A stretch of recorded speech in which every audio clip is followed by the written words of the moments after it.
nyiricyubahiro musenyeri mukuru wa arikidiyosezi ya Bukavu, ukaba n'umuyobozi mukuru w'intara ya Kiliziya ya Bukavu, umushumba wacu, ba musenyeri, abapadiri, abihayimana, bavandimwe bakundwa ba serafisiti bo mu ntara ya Kiliziya ya Bukavu, ndetse n'abatumirwa b'icyubahiro muri iki cyumba, ndabasuhuje. Kuba turi imbere y'Imana ni umwanya udasanzwe wo gutekereza ku cyerekezo tugomba guha ibitekerezo byacu muri ibi bihe turimo.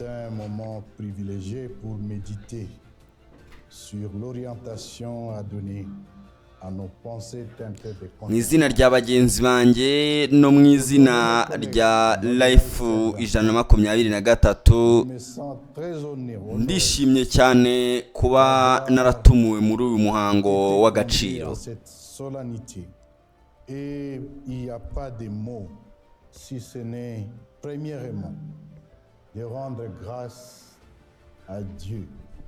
Nta kindi nabanza uretse gushimira Imana ishobora byose, Mwami w'ingabo zo mu ijuru. Ndashimira byimazeyo Nyagasani, kandi by'umwihariko ndashimira nyiricyubahiro musenyeri mukuru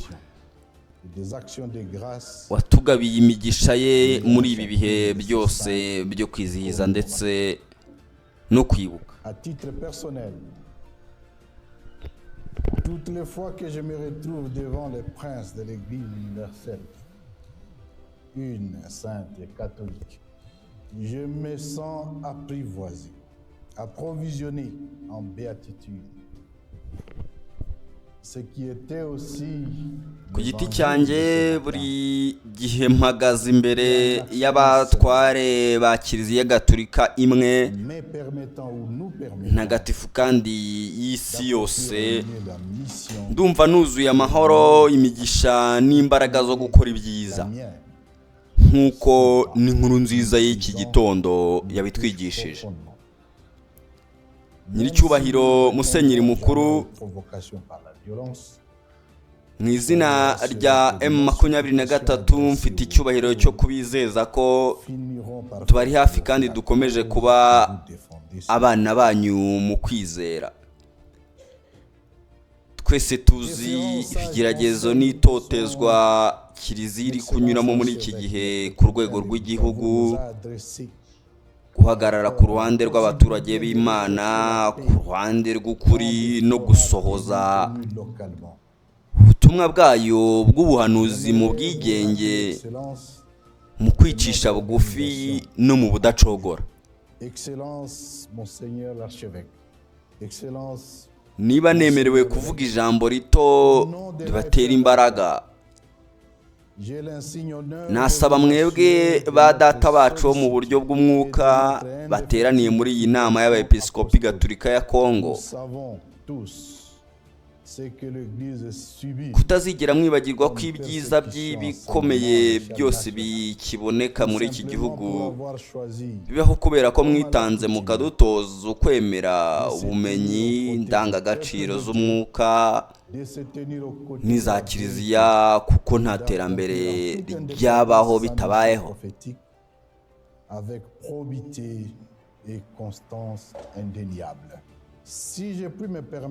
Ndashaka no gufungura kandi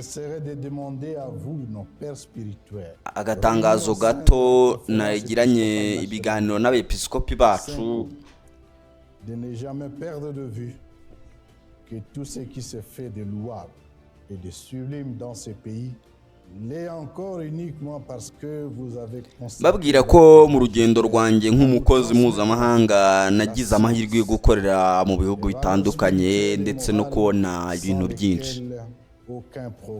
Mu buryo nabonye hari igihugu nka Nigeri, icyagaragaye nuko iyo habayeho kudohoka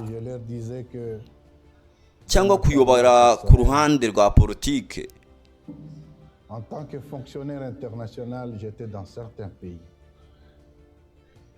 j'ai expérimenté certaines choses. ingabo z'igihugu zifata inshingano zo gukosora ibintu no kubisubiza mu murongo.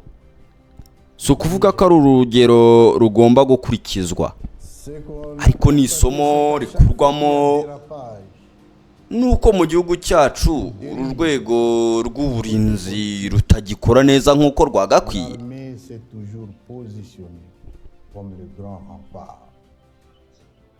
Et à chaque fois qu'il y a dérive, c'est l'armée qui prend les choses en main pour redresser et les remettre aux politiques.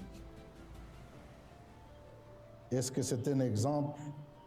Ce n'est pas ce que j'ai. Muri ibi bihe rero abasigaye bahagaze nk'inkingi z'igihugu imbere y'ibisabwa n'amateka n'aba data bacu bo mu buryo bw'umwuka bakomeje kuvuga no guhagararira ukuri nk'uko babikora muri iyi minsi. Au point qu'on les qualifie, les FARDC de clochards. Ku bijyanye n'igerageza ryo guhindura amategeko y'umukino ndetse n'abafitemo inyungu bwite, Devant certains ndifuza kubabwira nyiricyubahiro ba padiri ko mutazigira mugenda mwenyine mu rugamba rwanyu toujours levés, rwo guhagararira ndetse no guharanira ubutabera ils n'ukuri. sont en train de le faire en ces jours.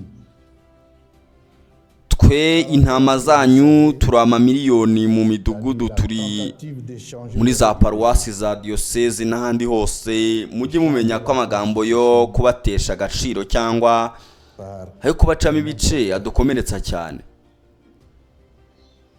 pour parler comme Nubwo tutazigera dusubiza ibitutsi cyangwa ubushotoranyi dukoresheje urugomo, Liverpool. mwizere ko amasengesho yacu duhora dusaba Imana azatuma intsinzi iba ku mpamvu Léopard. murwanira Parmi les rares choses qui n'ubutwari. nous Congolais.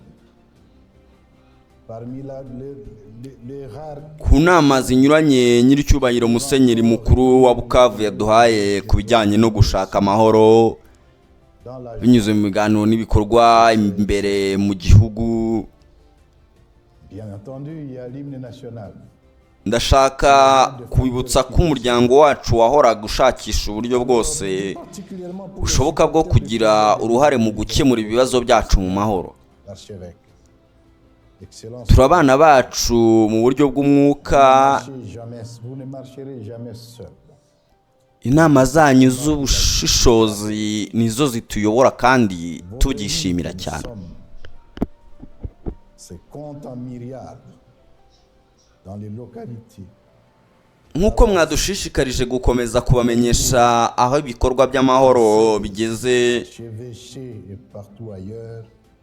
ndashaka kubamenyesha ko twe Sachez que M23 ari twe twenyine obligeants mu bari muri iyi gahunda twubahirije ibyo twiyemeje byose bikubiye mu masezerano y'i Kigali. même si nous ne répondrons jamais aux provocations par la violence, soyez rassurés. Twubahirije igihe twari twihaye kandi twabikoze mu mutima mwiza. Finirons par Twafunguye imfungwa zose zari zifitanye isano n'uru rugamba.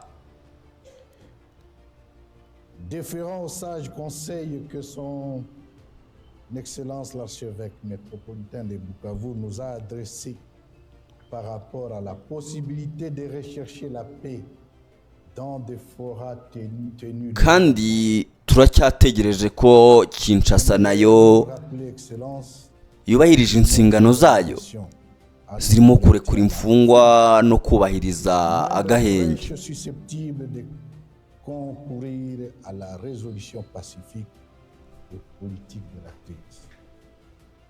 Nous sommes vos fils spirituels. Nous les demeurerons. Votre sage conseil, votre sagesse épiscopale est notre boussole et nous nous en félicitons. Et comme vous nous avez exhortés à vous tenir pleinement renseignés sur le processus de paix en cours, qu'il soit entendu que nous, l'AFC M23, sommes la seule partie au processus ayant rempli tous les engagements contenus dans les 2 protocoles déjà signés. Nous avons tenu à respecter, nous tenons à respecter le cessez-le-feu. ibi byafasha kwihutisha gahunda y'amahoro igamije kugera ku biganiro by'igihugu, ariko si ikibazo gikomeye ni ukumenya niba koko ubutegetsi bwa Kinshasa bushishikajwe n'igisubizo cya politiki. Amagambo no ku mpapuro bavuga ko babishyigikiye, ariko mu bikorwa ibyo tubona ni imyitwarire y'urugamba n'ubushotoranyi, kandi nibyo bitera kwibaza byinshi. Ibyo tubona abubahiriza amasezerano bagiye bafata aribo bahanwa aho kuba abari bakwiye kubahiriza ayo masezerano. Sur papier, oui, mais dans les faits, ce sont des attitudes bellicistes que nous voyons. Malheureusement, dans tout cela, et c'est ça le questionnement, ce que nous vivons, c'est que ceux qui respectent les engagements pris, mu gihe twongera kwiyambaza amasengesho yanyu nk'abashumba b'itorero, qui sont pourtant censés twiyeguriye inama zanyu n'ubuyobozi bwanyu bwa roho kugira ngo tudateshuka ku nzira y'Imana. Inyigisho n'impanuro zanyu ni nk'urumuri rutuyobora, kandi inama zanyu ziyobora intambwe zacu mu gihe zishingiye ku mwuka mutagatifu. vos orientations Mu gusoza nous sol, comme nous l'avons dit, ubu butumwa et vos conseils imyaka conduisent nos pas dès lors qu'elles sont inspirées du Saint-Esprit. 66 y'ubwigenge, imyaka 60 y'ishingwa Ces messages rya Centre Intercathedrale, imyaka 20 y'isabukuru 60 ans yo kwambara parium, du centre ndetse n'iyerekwa ry'izi nyandiko za liturgy zifite ubutumwa bukomeye kandi bw'ingirakamaro, byose bidusunikira gushimira Imana. viennent le faire. De ces documents de la liturgie, très éloquents et très pertinents. Et bien entendu, autre chose.